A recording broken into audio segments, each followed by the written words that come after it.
So, folks, we have to talk about the Daily Wire, right? Because I've been seeing some rumblings, and we've noticed when covering Ben Shapiro over the last few months here that, like, something's a bit different.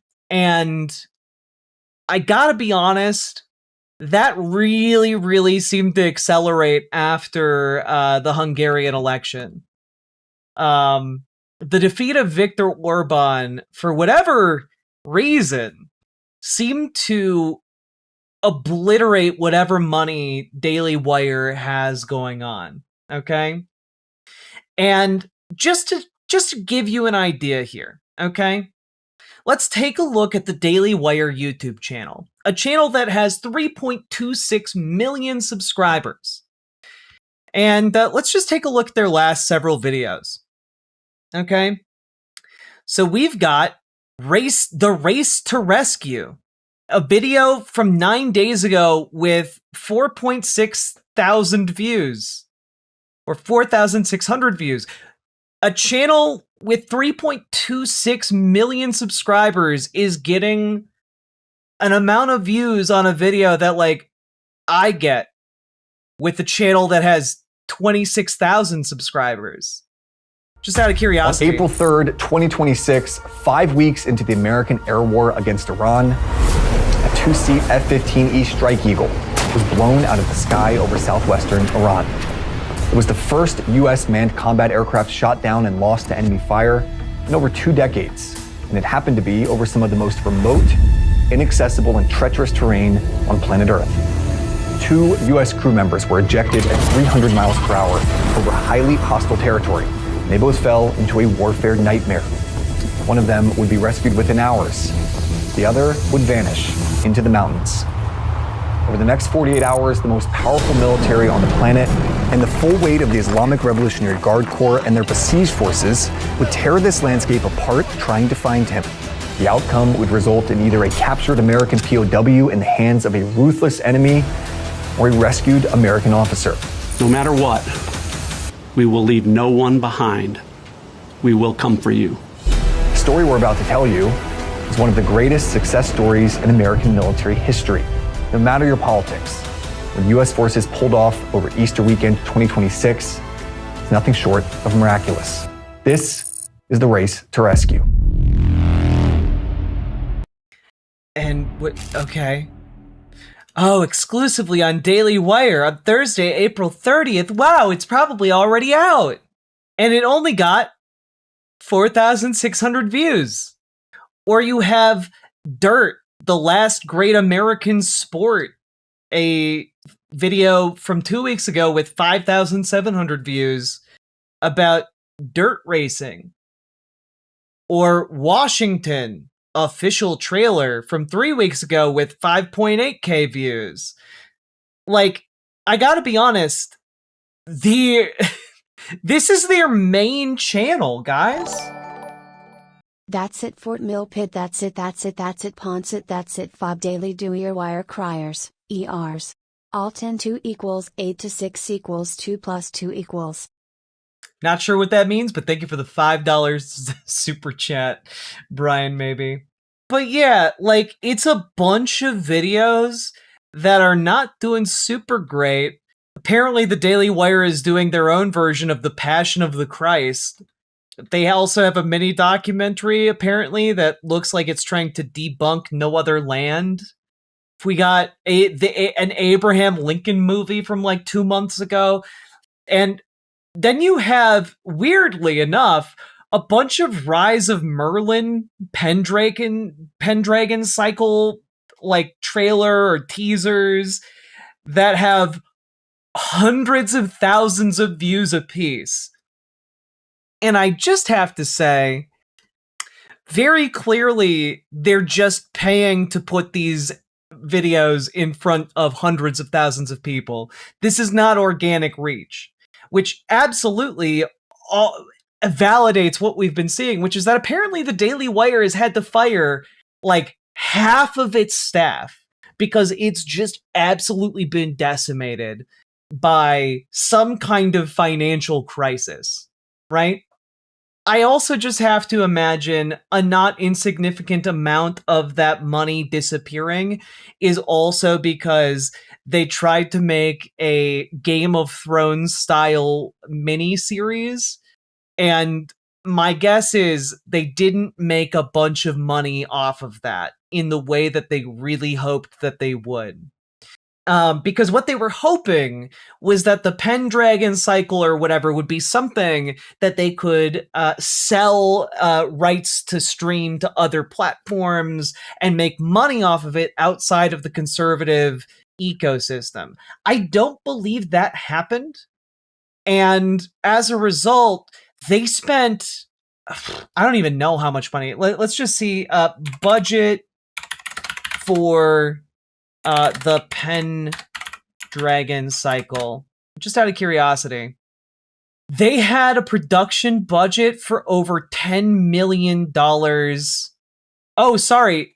They originally had a production budget for $10 million, but then insider sources report that each episode cost around $3 million to make. So over the 7-part series, it actually cost around $21 million. And yeah, I don't think they made that money back. And I just want to say, also, let's take a quick look. Many of you might not be as familiar with this channel, but there is a channel that the Daily Wire runs called Daily Wire News. Now, you all might not be aware of this, but Daily Wire actually has reporters in the White House press pool now, despite the fact that they're not really a news site, really. But they have reporters in the press pool, which has in turn gotten them footage of Donald Trump saying various things, etc., Marco Rubio. But, like, there's something pretty interesting about it. Let's just take a quick look and see if any of you notice. First of all, it's a channel with only 167,000 subscribers, which is odd considering all of their other channels have millions. But let's just take a look at their recent videos. And I want to remind you guys, this is a channel with 167,000 subscribers. It's like over 5 times bigger than my channel, right? Their videos that have gone out are not doing great.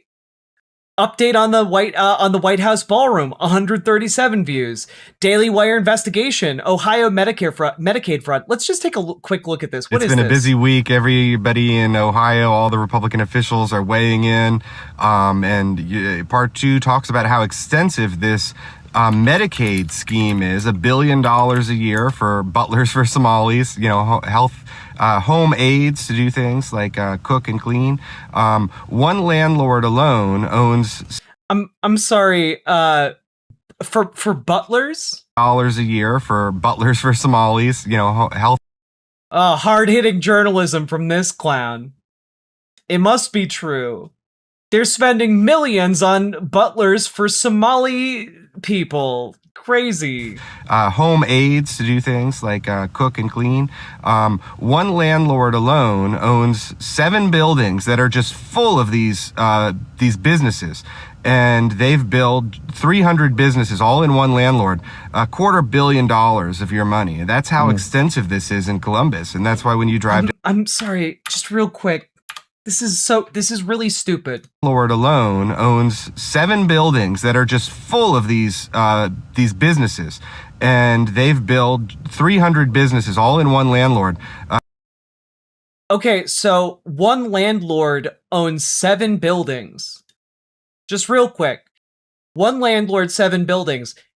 Office parks and complexes can house many businesses. And when you are a business that provides home health care, you don't need a lot of on-site facilities or space because you're dispatching people to provide health care in homes. At least they didn't call them Somalians because they're too stupid and racist to know the word Somali. Right, exactly. $250 million of your money. That's how extensive this is in Columbus. And that's why when you drive down the road, all you see in certain stretches are these home healthcare businesses. And, you know, the story gets into some of the characters that lurk behind those doors. You know, there's a woman who was running a janitorial business, and she just changed the name of the company to have the word health in it. And the next month, she billed Medicaid $100,000. You would think it would take a while to build up customers if you're doing some sort of business. She somehow had $100,000 worth, right? I mean, some people who run businesses do then build up capital to launch other businesses. That is something business people do and entrepreneurs do. This is something that, in fact, the Daily Wire regularly applauds when it's being done by white Americans. I wonder what's different in this case. Also, I do want to apologize.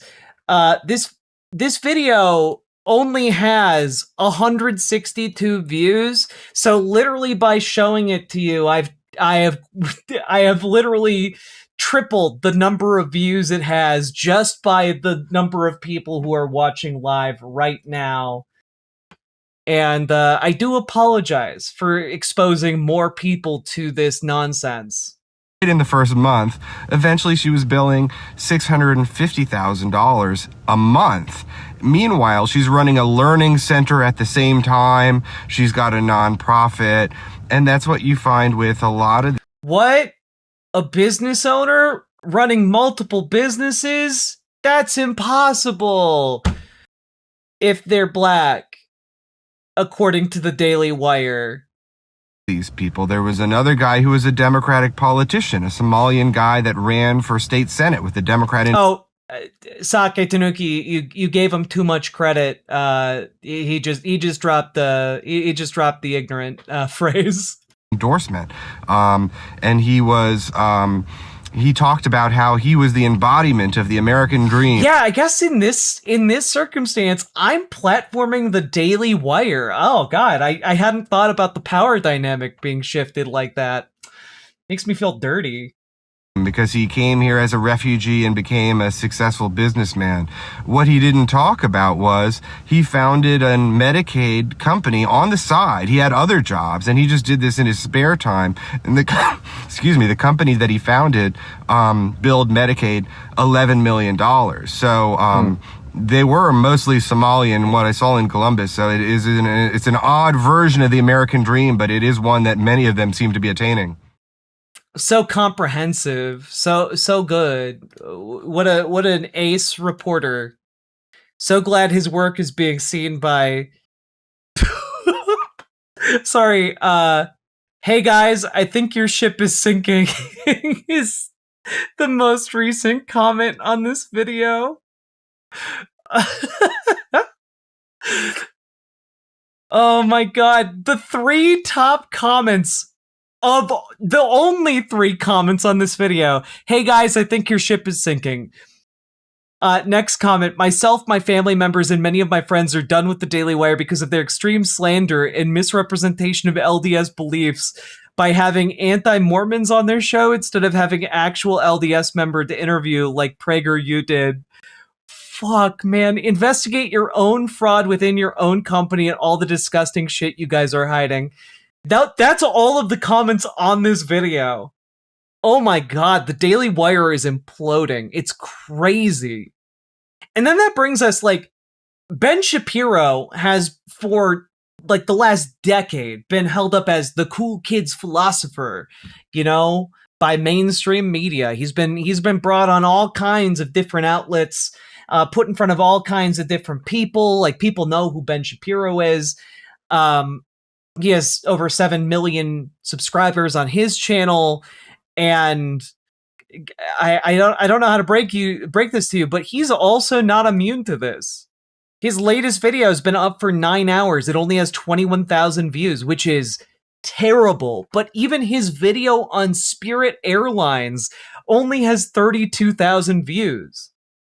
Like, you can actually see which videos are being juiced in the algorithm and which ones aren't. Because hey, look, you have an hour-long Ben Shapiro episode that has 200,000 views. And then you have an 19 minute long video on Vivek and only 14,000 views. Oh, hey, here's a full episode that has almost 500,000 views. Hey, here's another episode with almost 500,000 views. But, weird. A video that you would typically consider to be the bread and butter of the Daily Wire and Ben Shapiro content in general, Ben Shapiro debunks 5 lies about socialism, only has 95,000 views. And guys, I'm not gonna lie, I think it would be very, very, very funny for us to put together a reaction here live. I haven't watched this video, but it'd be fun to put together a reaction video to this Ben Shapiro video debunking his debunk of socialism and get it to have more views than Ben Shapiro's video, because I think that would be funny. I think it would be funny to view mog Ben Shapiro. I'm too old. I can't say that, can I? It feels disingenuous. But, you know, his channel is drying up like his wife. Just the way I like it. Sandy and coarse. So let's jump into it. Let's check it out. For the memes, let's make this go viral. Socialism keeps getting a rebrand decade after decade. It's the brand new socialism. The last time that wasn't the real socialism. Okay, but real quick. Decade after decade. It's the brand new. This does look like a socialist guy you would see in Brooklyn. Real quick, that Karl Marx do kind of have that drip, though. New socialism. The last time that wasn't the real socialism. This one is so much better. Why won't socialism just stay dead? Russia, China, Cuba, Venezuela, North Korea, and now, get ready, New York City. In 1848, Karl Marx and yes, North Korea. Very socialist. The workers definitely own the means of production in North Korea. I'm sure they all make sure they're treated equitably and well, and not instead, I don't know, worked to death by the state. Friedrich Engels wrote the Communist Manifesto in a Parisian cafe over the span of 6 weeks. Because I remember famously that part of the Communist Manifesto, workers of the world, you have nothing to lose but your chains. JK, the state owns you body and soul. We're going to work you until you die. Teehee. It's a very famous part of the Communist Manifesto, but most people don't quote that second part. They, of course, were living high on the hog, you know, in non-communist countries. All of world history, they said, was a class struggle.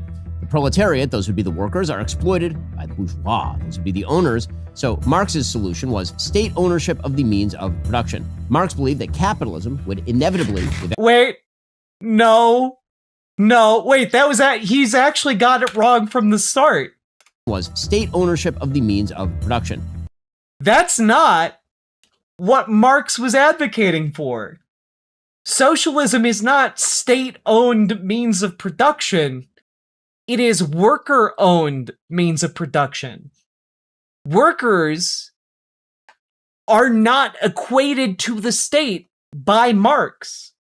What Marx pointed out in Capital is that the means of production, the factory that workers, work in, should be owned by the workers who work there, collectively, and then democratically run.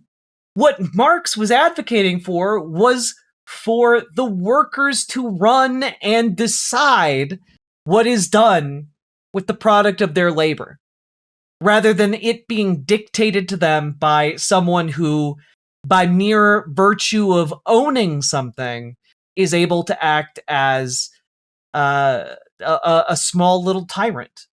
We don't believe in nuance at the Daily Wire, but I mean, it's not even nuance, it's just incorrect. Marx believed that capitalism would inevitably devour itself and that socialism would arise naturally.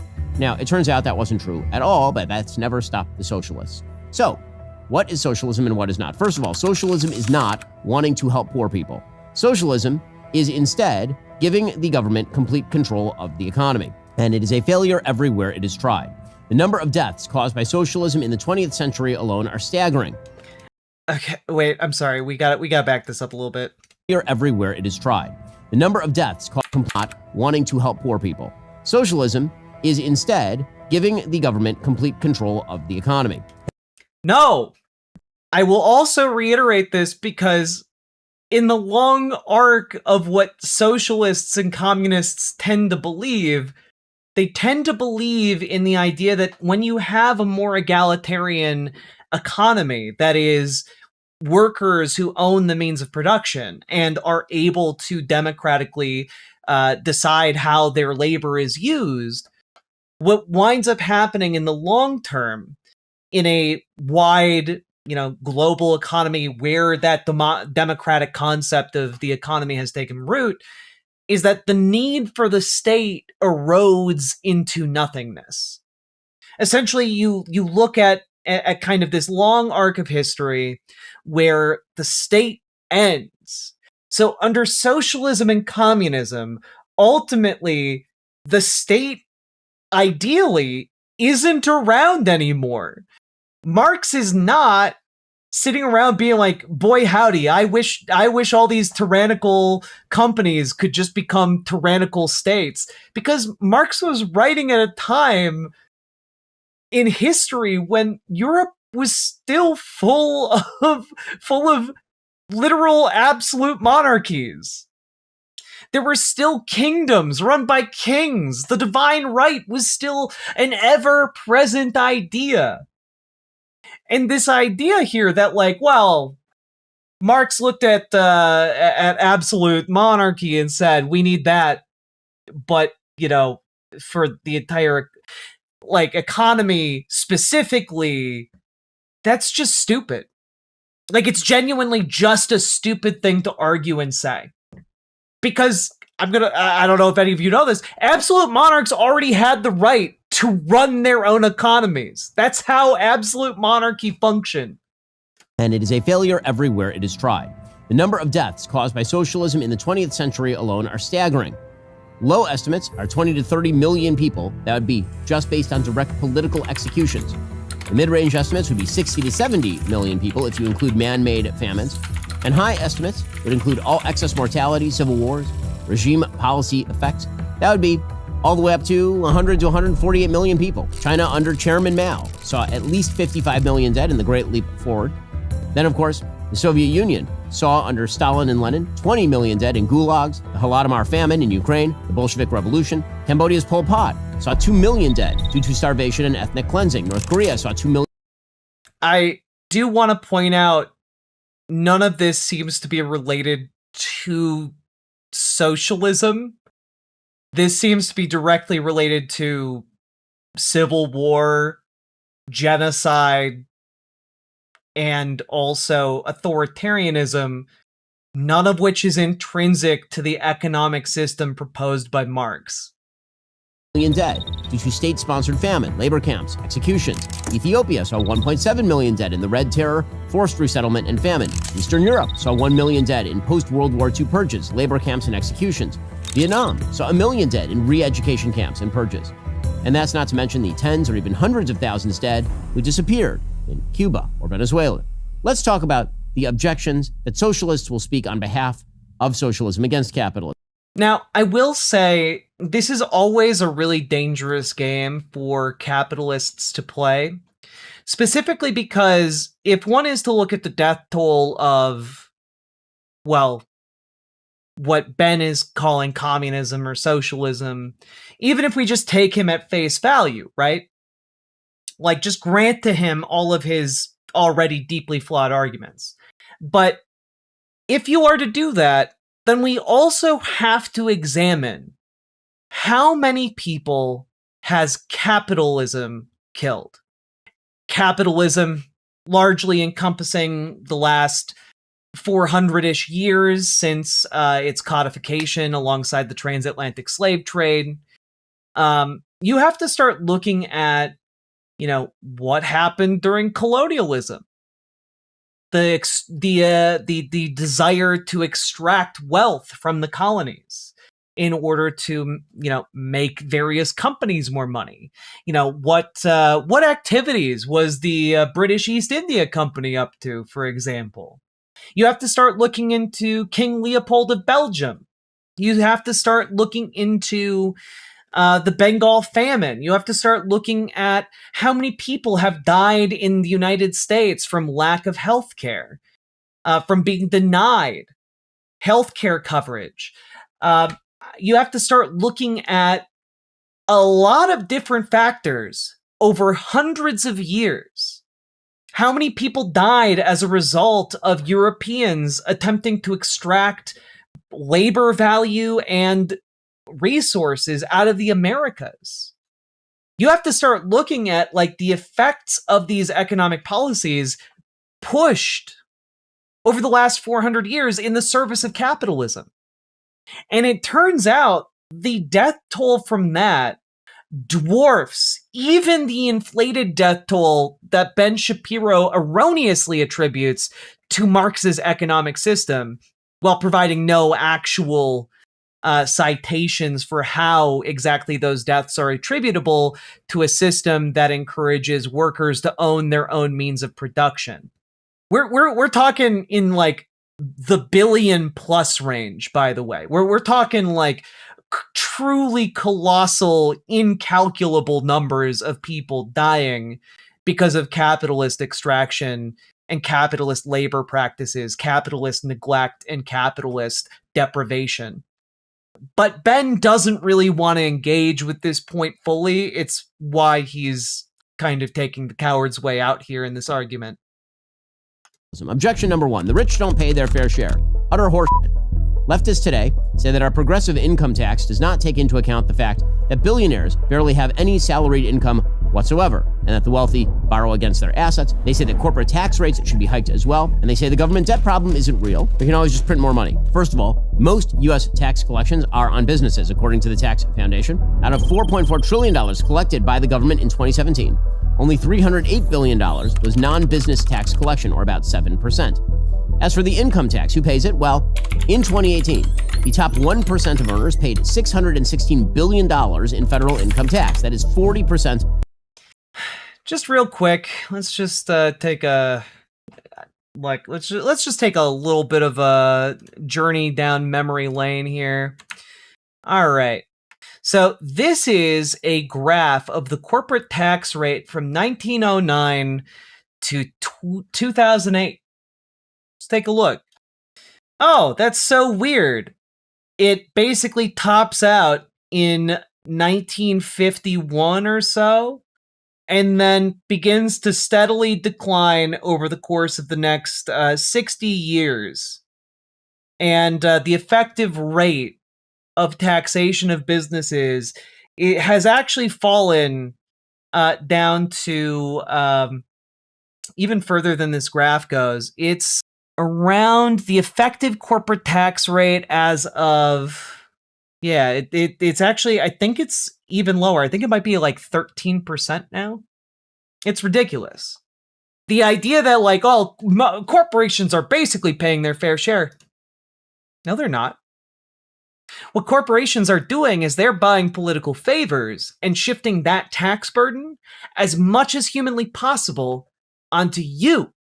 And the wealthiest don't pay their taxes. What they do is they take out loans against their net worth and against their assets. And then they just use that loan money. And eventually they pay off that loan with interest made off of their assets. And they basically just have free money to throw around that is not taxable. That's how the wealthiest people on the planet just don't pay any taxes. They get paid in assets that aren't taxed until they're sold. And then they just never sell those assets. They just take out loans against them. It's an actual infinite money glitch, essentially, yeah. And so,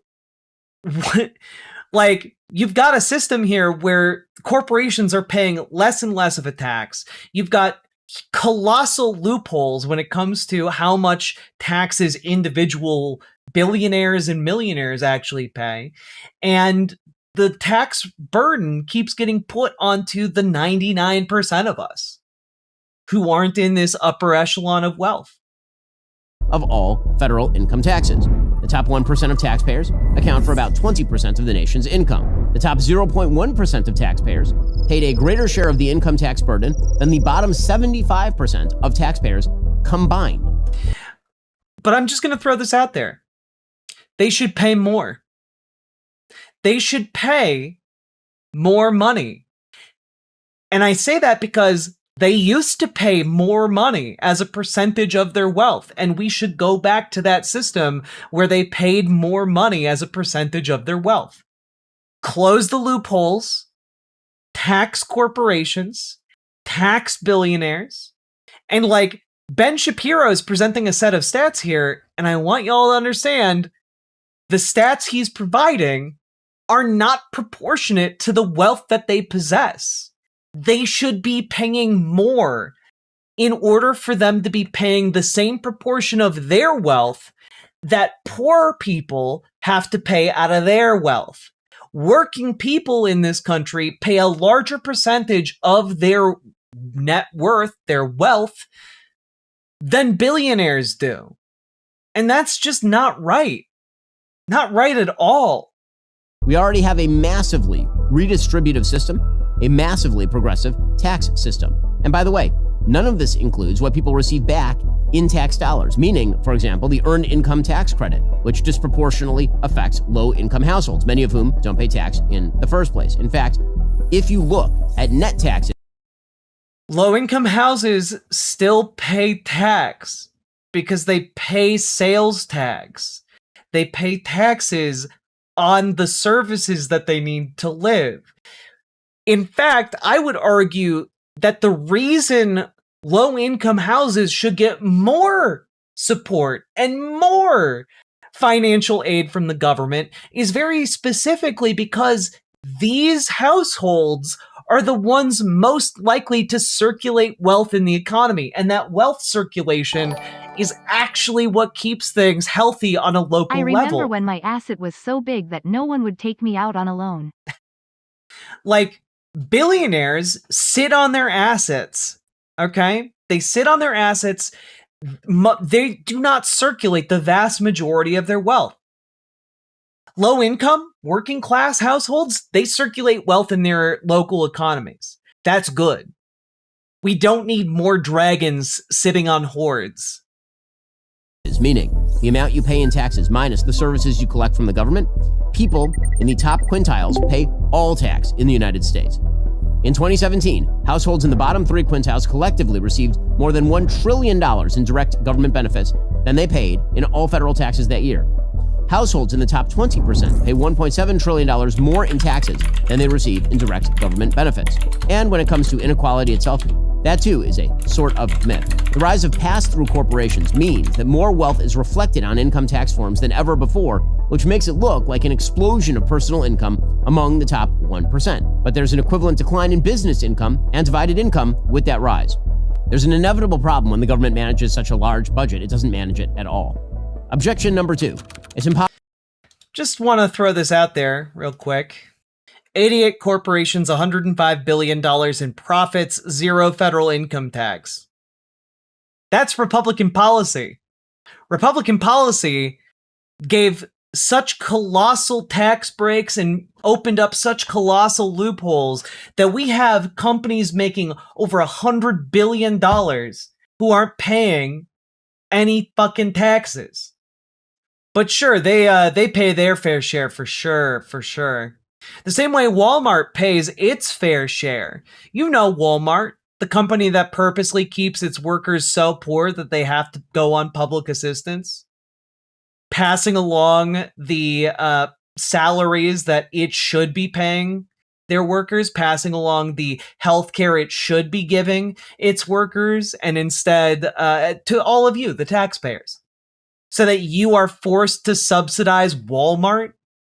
But no, they, just because they don't pay anything in taxes, they're just doing such a valuable service. Possible to pull yourself up by your bootstraps under capitalism. It's literally impossible to pull yourself up by your bootstraps. Pulling yourself up by your bootstraps was a term invented by socialists to make fun of the capitalist mentality. Because you can't just pull on your shoes and lift yourself up off the ground. It just doesn't work that way. I don't know. Can you just yank on your pants so hard that like a cartoon you float off the ground? No. This is, of course, sheer nonsense.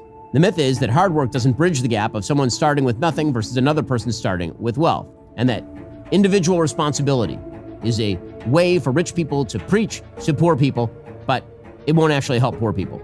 Well, here is the thing. These structural barriers that the left says exist don't actually exist. A Pew study on the economic advancement of families compared income of parents to that of their children 30 years later, inflation adjusted. It turns out 93% of children who grew up in the bottom quintile were better off than their parents. 86% of children from the middle 3/5 of the income. 1 second. I actually think I have a study on hand that might actually be very relevant to this. I'd love to pull it up real quick. So there was a study that came out a few years ago. I put it on like a research doc a while ago. International Comparisons of Economic Mobility. This is from the Brookings Institute. But very interesting. Americans are more optimistic than others about their chances of getting ahead. Americans have more faith than do people in other countries that they will receive economic rewards for individual effort, intelligence, and skills. About 2/3 of Americans, this is from 2016, by the way, 69% agree with the statement that people are rewarded for intelligence and skill, the highest percentage across 27 countries participating in an international survey of social attitudes conducted between 1998 and 2001. Okay, so Americans very optimistic about their chances of moving economically. Okay. Oh, wait, this is interesting. Economic mobility of families across generations is lower in the United States than in many other countries.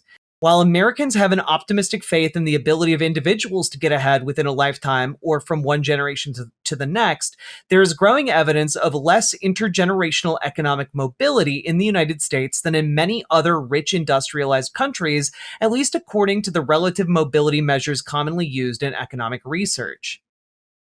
Huh, that's so interesting. Low mobility countries. In the United States and the United Kingdom, about half, 50% of parental earnings advantages are passed on to sons. If trends hold consistent, it would take an average of 6 generations. Broken Brams 903 1 Greenland CSGO / George Ingenilevis Brad Strauss. I have no idea what you're trying to do, but thank you for the $5 super chat. Let's see. It would take an average of 6 generations for family economic advantage to disappear in the United States and the United Kingdom. So basically, your family advantage is overwhelmingly important. Okay? The notion of American exceptionalism is given new meaning in a second international study that also finds less, not more, mobility in the United States. Marcus Janti and a team of researchers also found that relative mobility across generations is lower in the United States based on a recent study that used standardized data sets and a consistent approach to measure mobility in each of 6 countries. While the research team's efforts to follow a common methodology strengthens the credibility of their findings, the study group is limited to Denmark, Finland, Norway, Sweden, and the United Kingdom, and the United States. Okay. In their in-depth analysis, John T. et al. Were able to probe beneath the surface and examine how the relationship between earnings of parents and children varies for individuals at different rungs of the economic ladder. Consistent with mobility matrices presented in other chapters in this volume, they find there is more stickiness at the top and bottom of the earnings ladder in all countries. That is, men whose fathers have particularly low earnings are more likely than other men to have low earnings themselves, and men whose fathers are at the top of the earnings distribution are likely to attain the top status themselves. Starting at the bottom of the earnings ladder is more of a handicap in the United States than it is in other countries. What is new and striking about these findings, however, is a particularly high amount of stickiness at the bottom for American males, specifically men born into the poorest fifth of families in the United States in 1958 had a higher likelihood of ending up in the bottom fifth of earnings distribution than did males similarly positioned in 5 Northern European countries. 42% in the United States compared to 25 to 30% in other countries. Furthermore, in the United States, only 8% make the rags to riches climb from bottom to top rung in one generation, while 11 to 14% do so in other countries. There is also stickiness for American men at the top. 36% remain at the top quintile. However, this finding was typical of all 6 countries studied. The percentage ranged from 30 to 37% across the countries as shown. So basically, guys, what this all boils down to is that if you are born into a family that's rich, you are way more likely to be rich. If you are born into a family that is poor, you are way more likely to be poor. And in fact, in the United States, it is exceptionally more likely that you will remain poor if you are born into a poor family. So what Ben Shapiro is trying to sell you here is just simply a lie. The idea of you can make a rags to riches story possible, it's just a lie for the vast majority of people who are born into that situation. And, as a socialist, my position is it should be a whole lot easier. And I think it would be a whole lot easier if work in this country was democratic, rather than taking place almost entirely under small totalitarian structures. Damn it, Jack, I'm trying. I appreciate it, Sake Tanuki. Thank you for the 2 tier 1 subs. Quintiles grew up to live with higher income than their parents.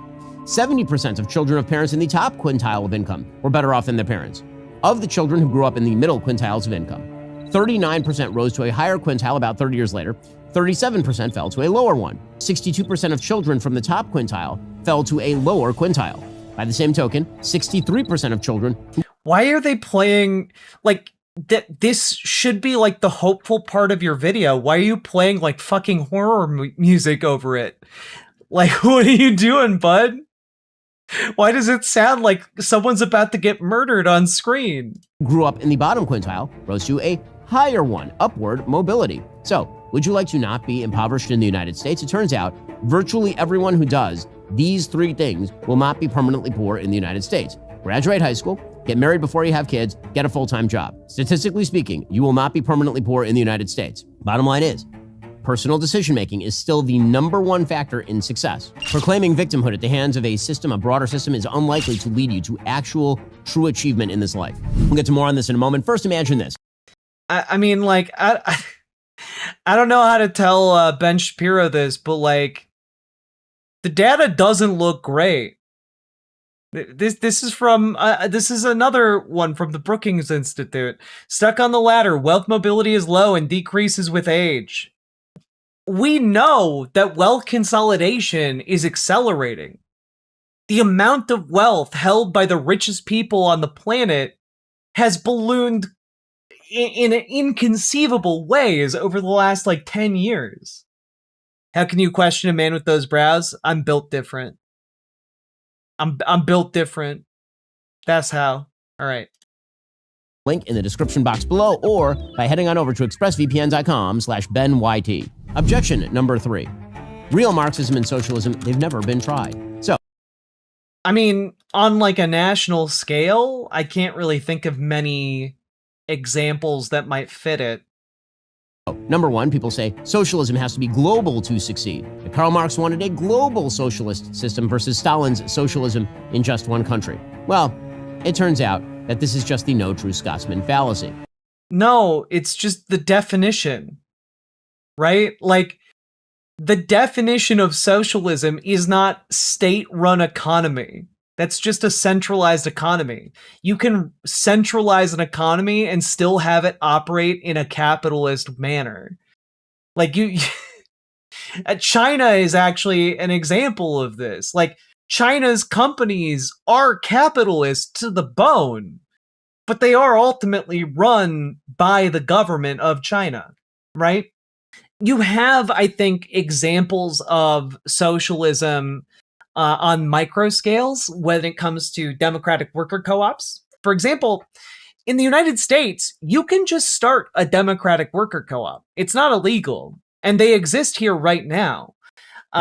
Primarily, they exist in like a lot of agricultural contexts, or like agriculture adjacent contexts.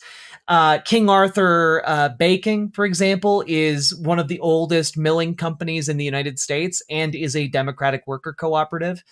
You also have organizations like Bob's Red Mill, which started off as a private not private corporation, but a private company owned by Bob. And Bob gave it to his workers after, when he retired. And so it's now a democratic worker cooperative as well. So you have individuals of this model working for individual businesses, for one. And the argument to be made here is just to expand that type of organizational structure to the vast majority of the country, right? And then you have like a first step towards a socialist system, right? Because socialism is just worker control of the means of production. And that means the people who work in the factory, they own the factory. They decide what is done with the factory, decide what is done with their labor, right? And you then have also examples of different regions that have done this. You have the Zapatistas might be an example of this. I don't know enough about them to say for sure. They might be an example. Rojava might be another example as well. Again, not super familiar with their economic model. There's a lot of smaller examples you could point to. But usually when someone asks this question about socialism or communism, they're talking about like in a country. And the answer to that is there's only one I can think of that might fit the description. And that would be, Yugoslavia. Duh. But Yugoslavia might be an example of this, though I tend to not... I'm not a huge fan of Tito. Obviously, authoritarian, not great politically, but Yugoslavia, prior to the oil collapse in the 80s, that really brought it down and caused it to splinter and shatter, had a pretty strong set of like worker cooperatives. I don't know enough about their organizational structure to say for sure if they were like democratic or if like there was an authoritarian management of them. I'm not sure. What I will say is that when Ben talks about China, workers don't own the means of production in China. Are you kidding me? You think the workers own the means of production at those Foxconn factories where they have to put up suicide nets? You think that like the North Koreans are allowed to democratically run their businesses in North Korea? No, they'd get shot. You think that under Stalin's USSR, the workers owned the means of production? No, the state owned the means of production, which is not the same thing. The examples given are just not what Marx was talking about.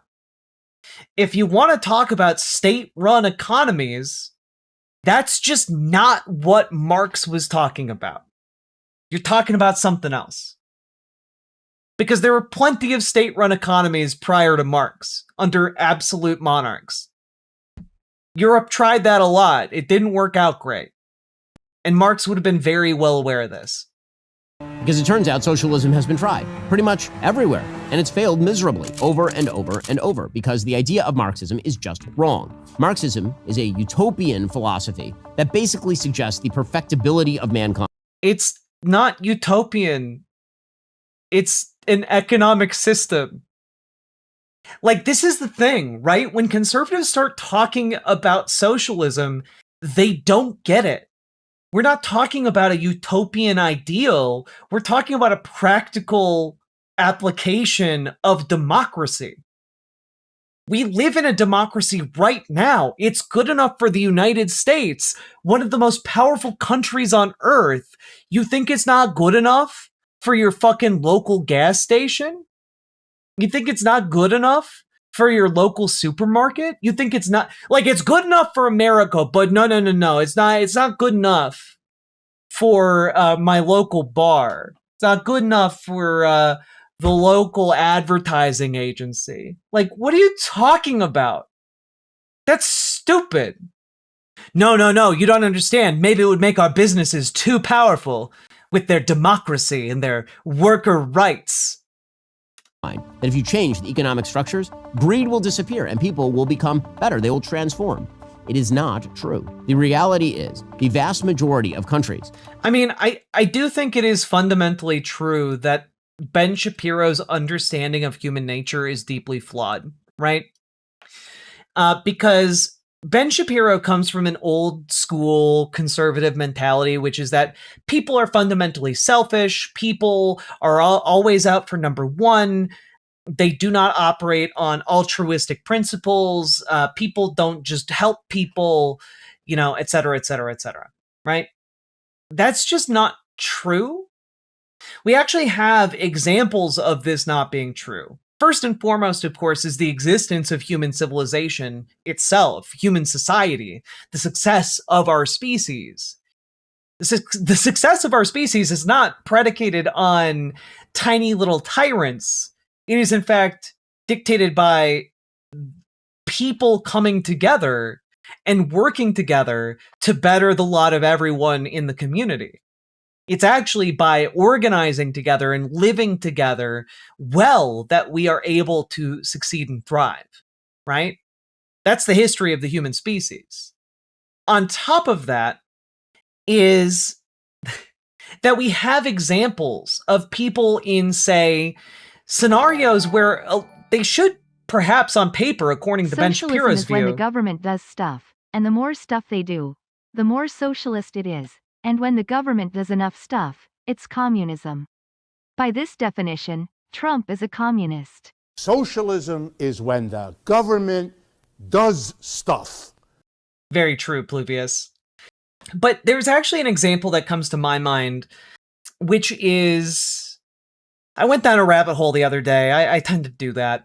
But there's a story from about 2020 about an author who fell down kind of this research rabbit hole that led him on an interesting journey. And that journey was essentially, he found a news clipping related to a 1966 island stranding. Essentially a group of, middle school children had taken a boat out to go fishing. I think it was off of Tonga. And they had been caught, they fell asleep, they got caught in a storm, and they got stranded on an island for 15 months. Right? And this author goes and finds the captain who found these children after these 15 months, and interviews him, talks to one of the children.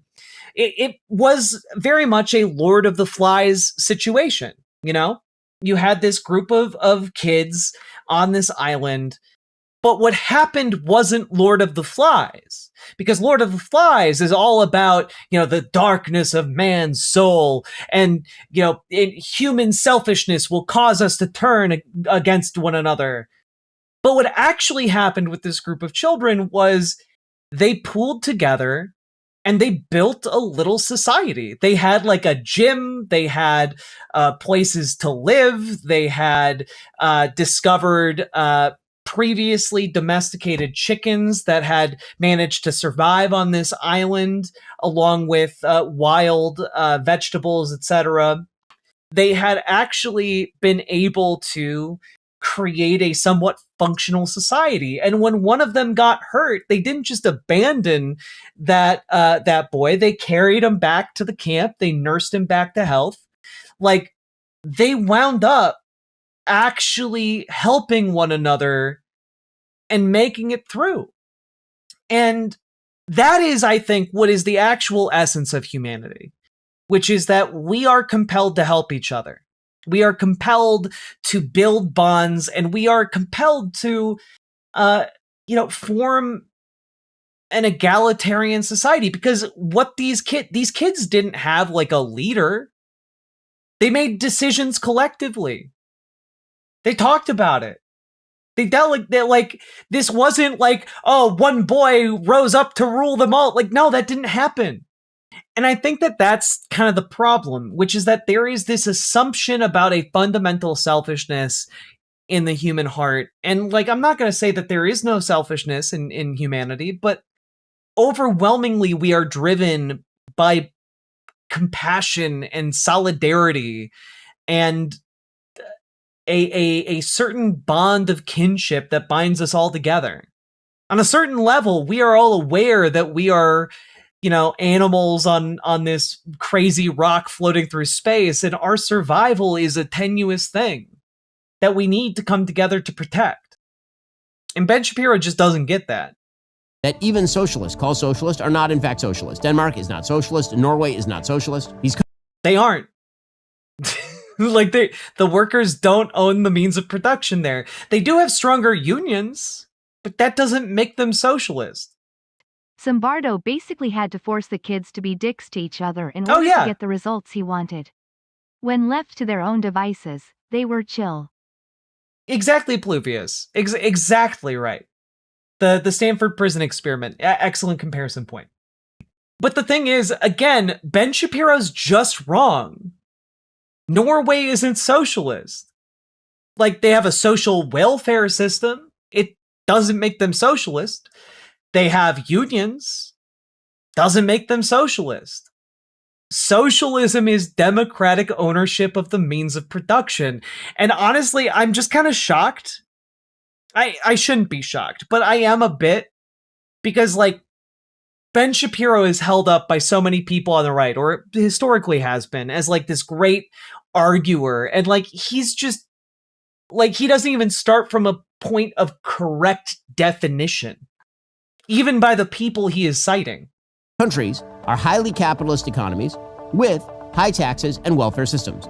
They're mixed economies. Here, for example, is the Prime Minister of Denmark at the Harvard Kennedy School of Government in 2019 explaining this. I would like to make one thing clear. Denmark is far from a socialist planned economy. Denmark is a market economy. The Nordic model is an expanded welfare state which provides a high level of security for its citizens.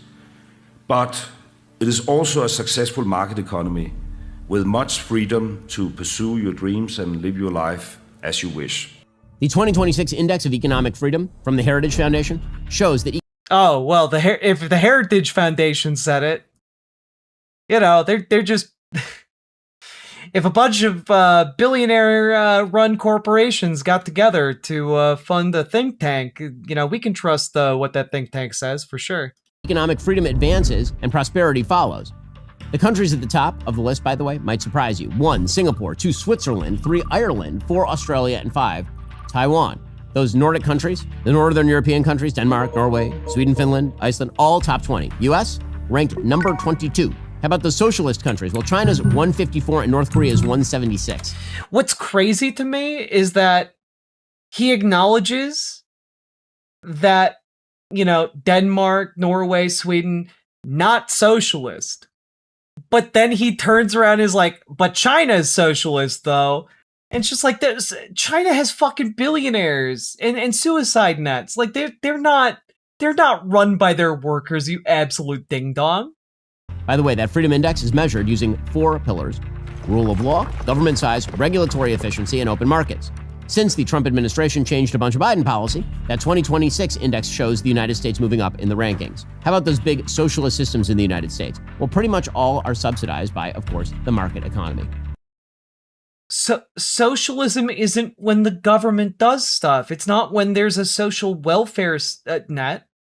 That's not what that means. Those systems are essentially draws on capitalism. They cannot exist separate from the supportive network of capitalism that generates all the revenue and all the services upon which they leech. Objection number 4. Yes, they can, actually. I'm just going to throw this out there. Like, we have businesses that are run as democratic worker co-ops. They pay their employees. They pay taxes. They offer services. They offer goods. You can purchase them. You can actually have a socialist market economy. That's something you can have. So, like, all I gotta say is you can envision a world where you have many of these structures and they make up the vast, overwhelming majority of structures in an economy. And then it turns out you have a vast, overwhelming economy of businesses that pay taxes, offer services, pay their workers, etc. But the difference is they are democratically owned and operated, and the profits of those corporations, of those structures, are then democratically distributed. And workers can come together and they're like, we would like to be paid more, or we'd like to invest X amount of money back into the company to grow it, to hire new people so we can do more stuff.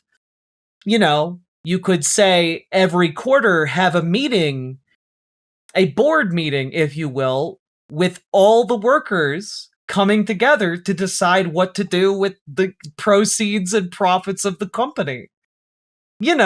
Kind of like traditional businesses do, except that traditional businesses do that with a board of investors who aren't the workers. It's actually very easy to envision a system where socialism works. It's actually very easy because we already have socialist structures that exist right now under capitalism. The trick is getting a critical mass of such structures.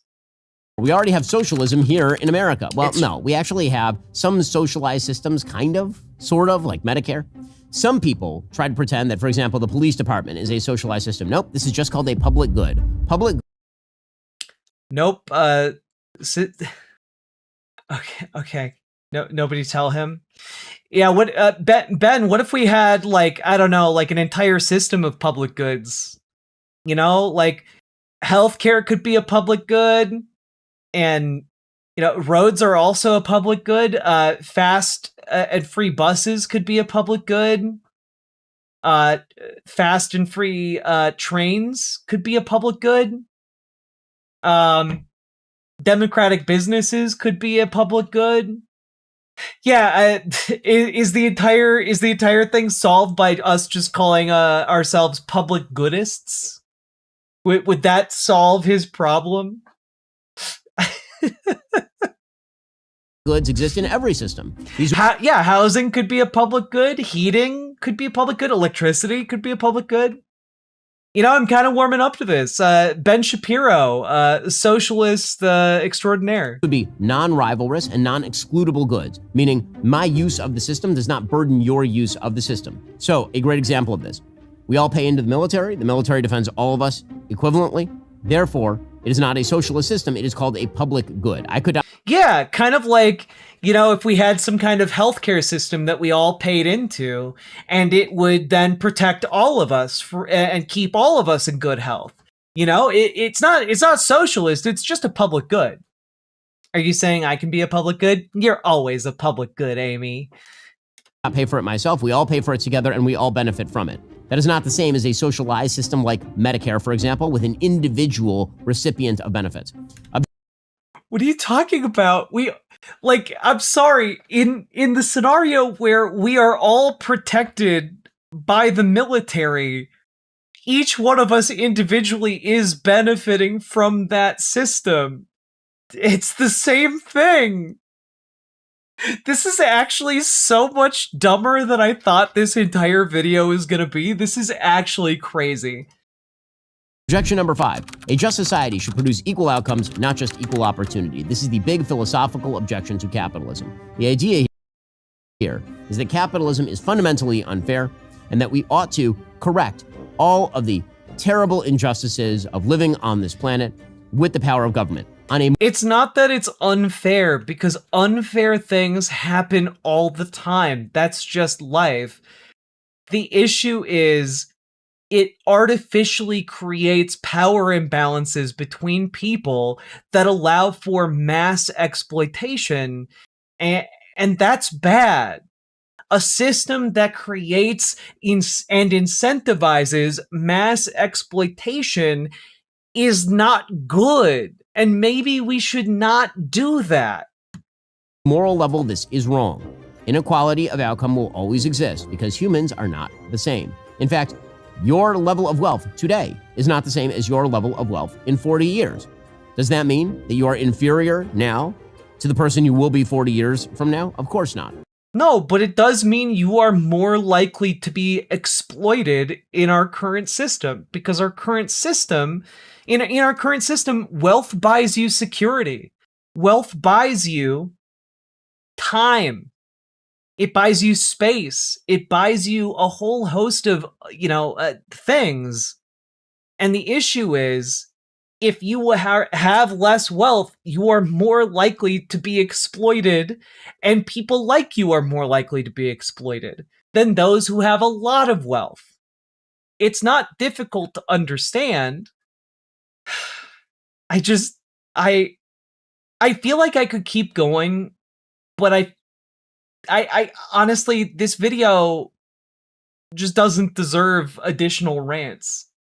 The fact is this: true justice is that equals are treated equally and unequals unequally, as Aristotle suggested. Thomas Sowell observed in his 1999 book, The Quest for Cosmic Justice, equals are treated equally, unequals are treated unequally. Gee whiz, I can't imagine that exact thinking being weaponized in the United States against people with less wealth, or even who are systematically denied the ability to obtain wealth, like, say, on the basis of their skin color. This is a process, not an outcome. We're not God, that we can simply say, let there be equality or let there be justice. We must begin with a... What? We can absolutely set up a system that demands justice and demands equality. Come on, dude. Universe that we were born into, and weigh the cost of making any specific change in it to achieve a specific end. Inequality is not inherently inequity, and disparity is not inherently injustice. No, but sometimes they're kind of correlated there, aren't they? Also, from a utilitarian angle, this is just wrong. Socialism may create more equality, but only in poverty. Capitalism, meanwhile, may create more inequality, but mainly because everybody is richer. No, because, again, as you noted, life is just unfair sometimes. There's always going to be some level of inequality. But when we're talking about socialism, what we're talking about is power structure. What we're talking about is agency. What we're talking about is giving people the ability to own their labor and decide how that labor is used. That's it. Full stop. It does not mean that you are guaranteed to be poor in a sense. What it means is when you go to your job, when you go to work, you get to decide along with your coworkers how the business you collectively work at is run. there are going to be some people in these collectives who fail. There are going to be there are democratic worker co-ops that exist right now in the United States, guys, that might not exist in like 50 years. But I will tell you that the people who work in democratic worker co-ops right now, they earn more money. They have better job security. The businesses that they are in survive better than traditional capitalist businesses. They are less likely to move overseas. There are a whole host of benefits to this that make these types of structures more durable than traditional capitalist businesses. Workers are happier because they have more agency in their workplace. Workers are happier because they are able to say, actually, we would like healthcare. And like, Ben Shapiro can only imagine this resulting in poverty when in fact, an embracing of collective action, an embracing of democracy, an embracing of social community is what has always made our species strong. And it still makes us strong. Than one person or some disaffected group of people who are not involved making decisions for everybody else. If I make $1 million and Bill Gates makes $10 million, we have more inequality than if we both made $0. Socialism thinks the latter is better. In 1820, 80 to 90% of the world lived in extreme poverty. By 2026, 10% of the world lives in extreme poverty. That is free markets, not socialism. Socialism, government ownership of the means of production, eliminates the mechanism by again, not government ownership of the means of production, which producers know what to make and how much to make of it. Without markets, you get shortages. This is why people die of starvation in socialist countries. Inequality under capitalism is a byproduct of the generation of wealth. Inequality under socialism is a byproduct of power consolidation. It's why Stalin owned a really nice dacha, even presiding over a communist country. So, is there anything socialists get right? I mean, only that inequality exists and that poverty exists. But what socialists get wrong is the idea that poverty can be alleviated by focusing on rich people.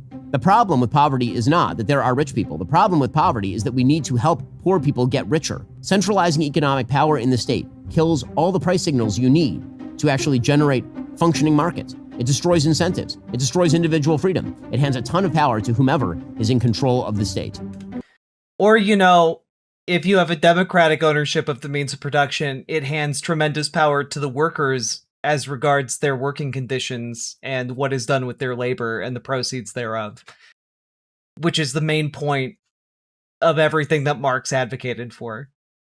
Well, I'm sure there will be 1,000 videos attempting to debunk what I'm saying here, so have at it and tell me why I'm wrong.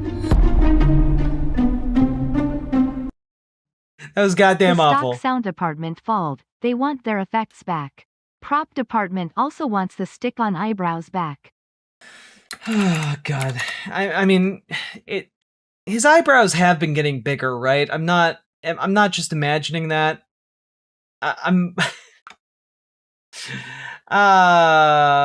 God. Well, the brows was AI. Nah, I saw his brows in this video, okay? That wasn't no AI. Ben Shapiro's eyebrows are due to his gender-affirming care. Ah, so true. So true. Did you see the Majority Report segment where they got duped by Ben's fake eyebrows? Yeah, you guys all sent it to me. It was pretty funny. Still not gonna lie. Hey, look, okay, I'm just gonna throw one last thing up here, okay? Here's Anton Pannekoek in 1947. This is from the Western Socialist. The acknowledged aim of socialism is to take the means of production out of the hands of the capitalist class and place them into the hands of the workers. I don't know, guys. I feel like if you did any... That was the first fucking sentence. I feel drained by that entire segment.